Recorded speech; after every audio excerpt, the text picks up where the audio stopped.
Aujourd'hui, on va discuter un petit peu sur ce thème de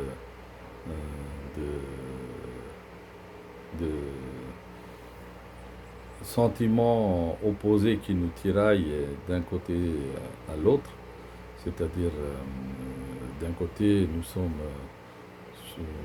souvent confrontés à des expériences de frustration, de colère, d'insatisfaction, de tristesse, de pas, je suis pas content, tout ça. Bon. Et après, de l'autre côté, vous avez des expériences qui sont réjouissantes, pleines de joie, de plaisir, de zénitude, de calme, de tranquillité. Quand vous allez pique-niquer au bord de la mer, dans les plaines de palmistes, vous ailleurs, vous êtes en vacances à Maurice, ou en Espagne, peu importe, hein, bon, vous êtes tranquille, vous êtes bien. Et du jour au lendemain, vous vous faites arrêter par la police pour avoir franchi le feu rouge, vous avez fait une bêtise de vitesse ou quelque chose qui vous arrive qui fait que vous avez un problème quelconque. Bon, ça arrive, hein, donc, du jour au lendemain, ça bascule et on est tiraillé par, d'un côté, la recherche de satisfaction, de l'autre côté, on est comment évite-t-on le problème. On est tout le temps en train de courir après l'un ou l'autre. Soit on veut éviter le problème, soit on veut avoir le plaisir. C'est les deux qui nous, qui nous sont des moteurs pour nous fait marcher toute la vie et puis on se rend compte qu'après la mort, et tout ça n'a aucun sens. C'est rien tout ça. Qu'est-ce qu'on a fait pour courir après tout ça? On ne sait pas ce qu'on a fait. À quoi rime tout ça? Il n'y a pas de sens, il y a pas de raison d'être. Puis rien ne nous intéresse. Euh, Qu'est-ce que tous ces... On connaît, on ne sait pas. Donc, quand on a vu que c'était... Quand on voit que on est un peu tiraillé par ces deux côtés, et puis là, on veut avoir quand même un peu plus d'aptitude à être au centre, à être, trouver l'équilibre. Ben, moi, je pense que c'est que dans ces cas-là, l'hindouisme peut nous aider un petit peu à mieux comprendre comment peut-on se libérer de ces deux tendances. Et pour comprendre ça, il faut juste réfléchir de quoi on est fait et en réalité les décalages entre cette chose qu'on est réellement et ce qu'elle n'est pas réellement. En fait, c'est ça qu'il faut bien comprendre. Qu'est-ce qui fait qu'on peut comprendre la différence, le décalage ou la distance entre ce qui est réel et ce qui n'est pas réel? Comment on peut discriminer les deux? Et comme ça, nous, on peut se libérer de l'illusion. Parce que ce qui n'est pas réel est sous le contrôle d'illusion. Et ce qui est réel est très caché. Du coup, on est un peu perdu. On pense que ce qui est réel, alors que ce qui est réel n'est pas réel. Alors que c'est pas ça. Ce qui est réel, ce qui est irréel est irréel. Et donc, pour arriver à ce constat, il faut quand même un peu réfléchir sur un certain nombre de conseils que nous donnent les Upanishads et le Bhagavad Gita. Et il y a un terme, on commence par expliquer ce terme d'Ivatma, qui est l'imitation de votre conscience dans un corps physique fait de la nourriture. À l'intérieur de ce corps physique, vous avez 4 éléments. Manas, Buddhi, Ahangara, Chitta. Manas, mental, Buddhi, intellect, Citta, même conscience limitée, Ankara, l'ego. Vous avez 4 outils coincés dans un corps physique fait de nourriture. Et d'ailleurs, on appelle ça Annamaya Kosha, parce que ceux qui savent un peu les koshas, les 5 koshas, les Annamaya Kosha, vous avez le Pranamaya Kosha, Vijnanamaya Kosha, Manomaya Kosha, et donc le Anandamaya Kosha étant le dernier corps de joie. Donc vous avez un corps fait de mental, vous avez un corps fait de l'intellect, vous avez un corps fait de nourriture, vous avez un corps fait de prana, énergie, vous avez un corps fait de joie éternelle. Donc, quand on sait que comment il faut discerner entre le véritable corps qu'on a et les corps qui sont un peu, qui sont temporairement donnés pour expérimenter, pour pour vivre une vie temporairement. En fait, Dieu vous donne ces instruments qui sont le corps, les 5 sens, le mental et l'intellect, tout ça pour que l'on puisse faire une expérience sur Terre et payer nos dettes et juste vivre dans une tromperie et dans une illusion où on s'identifie souvent à nos instruments qu'à notre réalité. La réalité ultime, c'est la conscience, le paramatma. Mais nous, on s'identifie plutôt à notre jivatma. C'est pour ça qu'on a dit le jivatma est limité et paramatma est illimité. Le jivatma est un pot dans lequel la conscience, le jivatma, c'est quoi? On peut imaginer le jivatma comme un pot contenant de l'eau. Dans ce pot, il y a une réflexion du soleil qui se fait. Mais le soleil est unique. Mais le pot peut être différent il peut y avoir des milliers de pots, comme il y a autant d'individus. Imaginez chaque individu représente un pot. Chaque individu capte la conscience de manière partielle. Il y a une réflexion dans son esprit, dans son mental, de la conscience. Voilà, ça c'est, on a dit, Chiddabhasha. Chaitanya Chiddabhasha veut dire Chiddabhasha veut dire la réflexion de ce soleil qui est Paramatma dans le Jivatma, dans le corps physique, dans le mental qui est limité par le corps physique. Du coup, nous, on ne capte pas vraiment le soleil. Chacun fait une expérience du soleil à travers la réflexion de ce soleil dans un récipient limité et contenant de l'eau qui est capable de refléter ce soleil. Que dit la science? Elle dit la même chose. Le corps est un pot, comparable à ce pot, doté de l'eau, c'est-à-dire Chiddabhasha Chaitanya, qui est un instrument qui s'est transformé les ondes photons, lumière, en signaux électriques et les envoyer au centre du cerveau pour être traités, pour lui donner une forme. Par exemple, si vous voyez une fleur, la perception de cette fleur se passe par une captation, on va dire, des ondes photons par les yeux, par la rétine, et le traitement des signaux électriques qui sont envoyés à travers nos nerfs sensitifs jusqu'à notre cerveau, nous donne une image d'une fleur.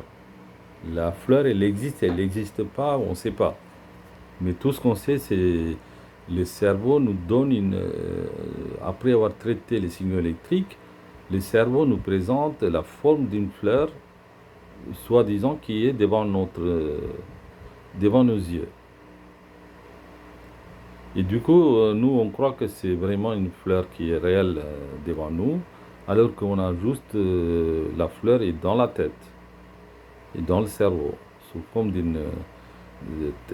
quand le cerveau a fini de traiter les signaux électriques émanant de cette fleur, cette Chaitanya, donc Chiddabhasha Chaitanya, lui donne une forme d'une fleur. Donc c'est le Chiddabhasha Chaitanya qui est dans le cerveau qui donne l'aspect d'une fleur à quelques signaux électriques, suivant un tableau d'équivalence entre telle énergie, tel nombre d'énergie, telle quantité d'énergie égale tel objet. On va dire un tableau d'équivalence que le Chiddabhasha Chaitanya qui est dans le cerveau sait traduire. Dès qu'il a en face de lui une certaine quantité d'énergie, il va dire, il va identifier par une fleur une autre, un certain nombre d'autres quantités d'énergie, il va dire, ça c'est un lion, ça c'est un tigre, ça c'est une voiture, ça c'est un poulet, ça c'est une maison, ça c'est un petit bout de bois, un paysage, l'étoile, le soleil, la lune. Tout ça, c'est traité par nos cinq sens et non pas en réalité, on n'a pas le contact direct avec ces objets. On a que la transformation de signaux électriques qui nous dit que c'est des objets de telle ou telle forme. Mais personne n'a été vérifié si ultime dans le monde matériel s'il existe une équivalence, une originale copie conforme à celle qui est présentée par le Chaitanya, c'est Chiddabhasha Chaitanya. Voilà. C'est ça qu'il faut qu'on réfléchisse. Donc dans ces cas-là, nous sommes limités par... chacun est limité dans sa conception du monde. Il est dans la prison pour faire une expérience, dans cette prison du corps. Il est d'ailleurs trompé par les cinq sens. On lui présente des signaux électriques qu'il prend pour des formes. Il vit une vie je dirais, une vie de con qui est trompé par les cinq sens et par l'esprit, par le mental. En fait, l'homme, il vit dans une illusion de Maya. Il est trompé. Hein? Et celui qui est intelligent, il arrive à déjouer ces pièges tendus par le Paramatma pour nous tester, en fait. Paramatma, qu'est-ce qu'il veut? Il veut nous donner ce corps, il nous donne ce corps, il nous donne ces outils mentaux, tout ça, pour voir si vous n'êtes pas en train de vous identifier à ce corps, à ce mental, avec l'ego, et si vous êtes capable de dépasser ça, et comprendre que vous n'êtes pas finalement ni le corps, ni le mental, mais la conscience ultime, qui est le Jivatma, qui est le Paramatma, par contre. Au-delà même de Jivatma, Jivatma, c'est une partie de conscience, les réflexions de conscience dans l'eau du mental, comme on a dit. Donc, dans ces cas-là, c'est qu'il faut comprendre, au lieu que vous identifiez comme étant un pot, un récipient qui sait capter que le soleil à travers son contenant,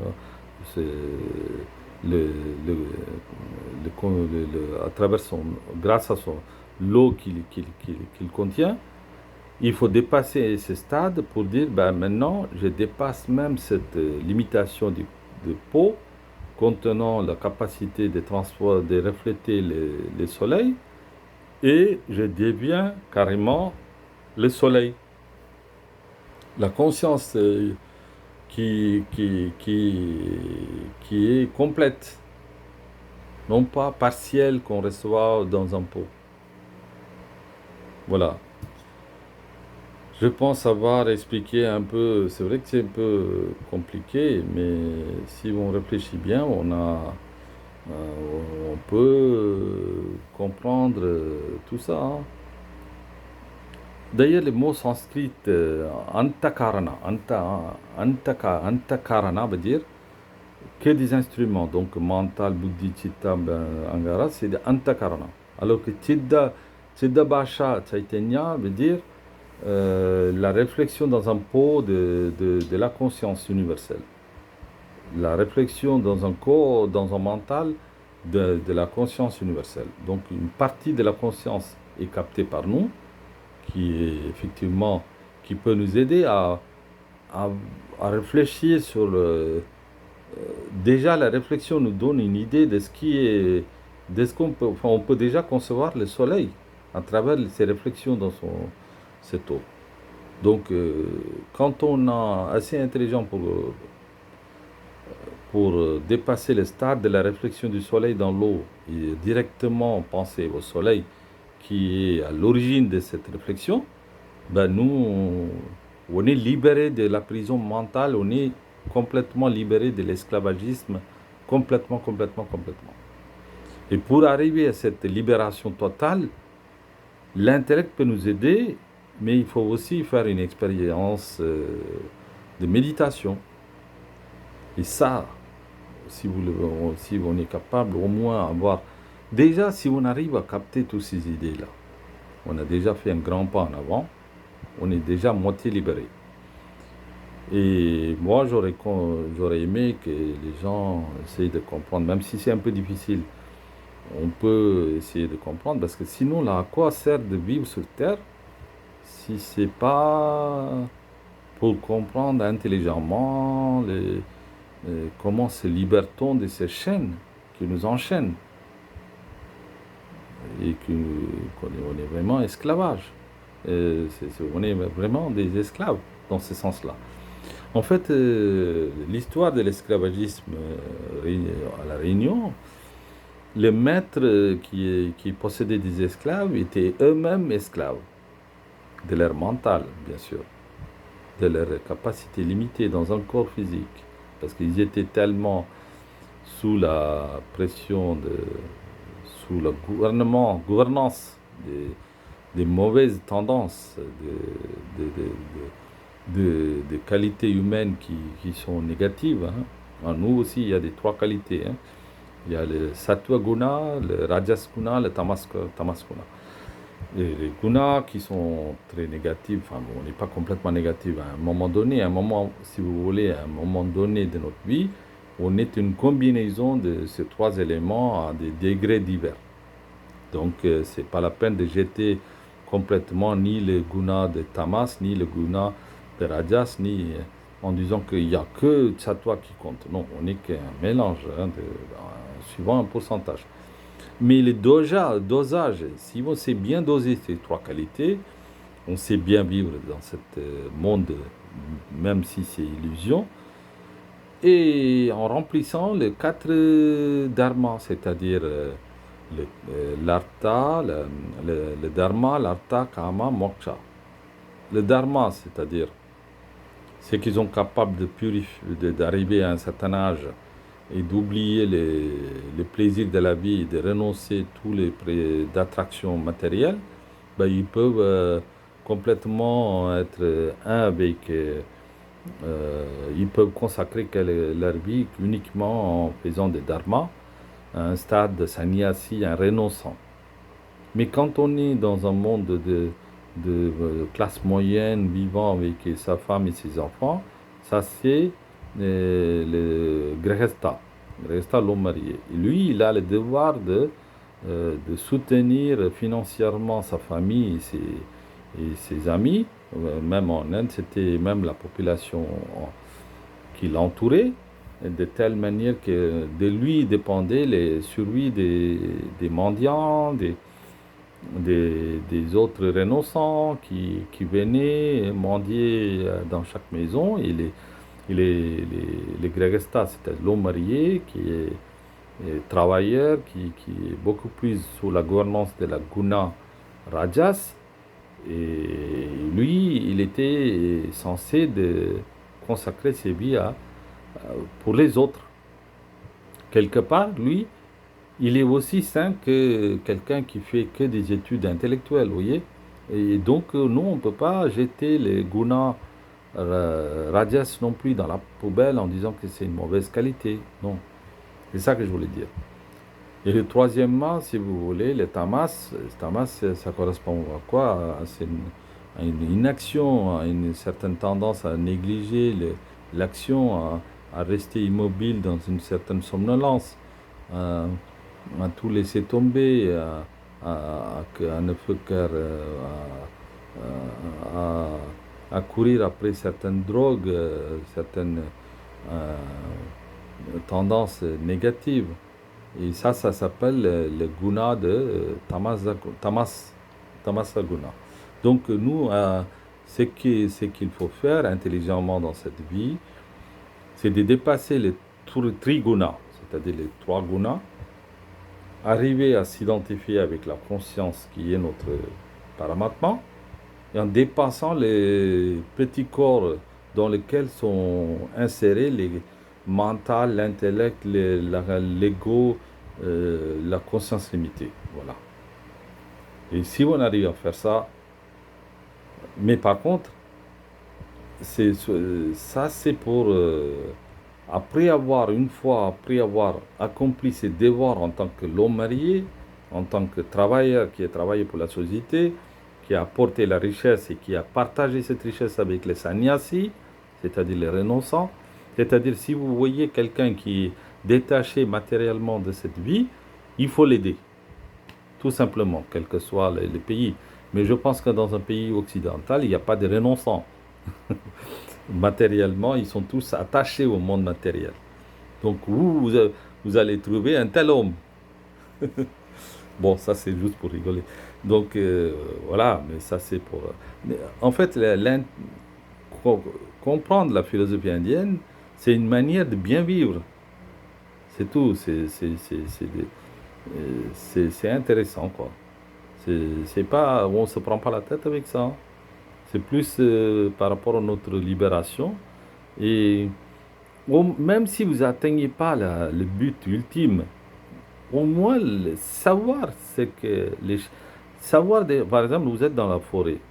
Vous, au lieu d'être perdu complètement sans savoir même les chemins par lesquels on peut aller euh, pour sortir de cette forêt, de samsara, ben, au moins, si vous êtes perdu, si vous connaissez un petit peu avec une torche les chemins qui mènent jusqu'à la libération, ben, c'est déjà pas mal.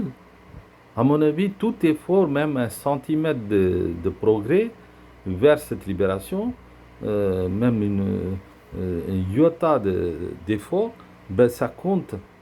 Ça compte. Chaque jour, il faut faire un effort, un tout petit effort. Ben, sinon, parce que chaque jour, il faut forger un peu pour devenir complètement un forgeron. Vous voyez, ça c'est comme ça. C'est en devenant, on devient un peu plus perfectionniste après avoir tapé, euh, après avoir appris tous les jours un petit peu et on essaie d'assimiler. Et grâce à ces techniques que j'ai décrites dans mon livre, la psychologie védique. Ça, il faut absolument acheter, même si c'est pas parce que j'écris, mais moi je trouve, même moi-même, quand j'écris quelque chose qui me satisfait, je le sens. Et là, parmi tous les livres que j'écris, il n'y a que ces deux livres-là qui me plaisent vraiment, les secrets sacrés de l'Inde appliqués au monde occidental, plus la psychologie védique. C'est vrai que c'est la psychologie védique qui était un peu, on va dire, lâcher le mot, érotique, parce que je parle aussi de Grihastha, c'est-à-dire l'homme marié par rapport à cette vie martiale, maritale. Donc, il y a un certain nombre de techniques que je suis obligé d'expliquer. Ça s'appelle Tantra.